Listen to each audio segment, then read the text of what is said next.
lễ thành hôn của cô dâu và chú rể sẽ được bắt đầu ngay thôi ạ.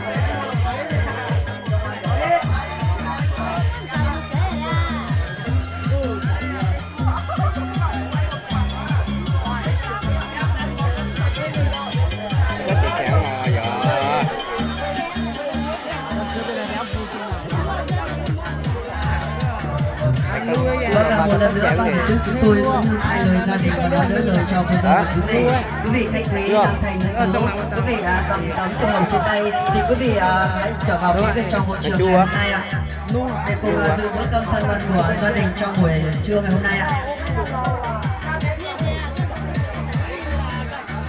Có kinh quá này. Có bố thành cái gì? 2 năm nữa bố thành cái gì?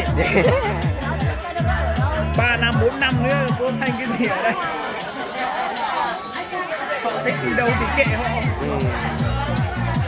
Nếu mình vội thì mình tiến hành đâu.